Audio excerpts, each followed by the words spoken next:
And if you're getting ready to start in school or college, even high school, man, this is the perfect little box you need for all your tools. I've been teaching adjunct since 2012, so a little over 10 years. I just do it part-time, and I teach the welding inspection. And I had this kit right here. It's pretty cool.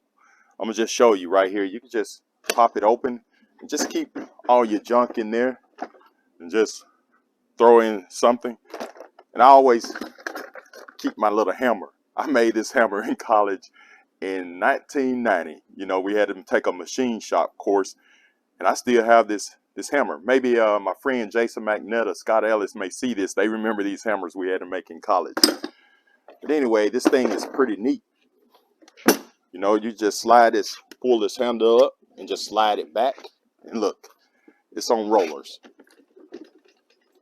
Then you just keep all your little different things, your cups for your TIG, and you got gloves. Hey, that's my golf glove. You got keep my other fittings for my TIG. So you keep all your stuff in here. Have connectors, earplugs, all that grinding you guys do for them bad welds. And there you go. I got a little kit for all my TIG stuff. You open it up. And I take this when I teach the courses there at the college. So you got all your different hole splicers. You got all your tips. I don't think I got some tungsten in there somewhere, some 2% thorium. Then got to keep them glasses clean. Then I got other stuff in here. So I ain't gonna show you everything in my little tool kit. But like I said, this is a good little kit to have. And it snaps into place.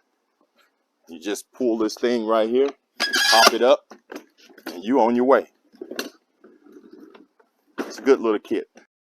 If you want to purchase any of these things that you've seen in my video, go down there in the description or look in the drop down. I think this is the right side. The camera is reversed, or I'm gonna leave it here on the end screen. You can visit my Amazon affiliate store, and I get a small commission if you go through my link. It doesn't cost you a penny. It doesn't cost me a penny. And even when I go and buy things off Amazon, I go to YouTube and try to find another YouTuber or somebody that has affiliate links so I can go through so they can get the commission. So it's that simple. It's not costing you anything. So if you can go to my store, like I said, I'm gonna leave a drop down, or it's in the description, or the show here on the screen. And again, thanks for watching. Subscribe to my channel and have a great day.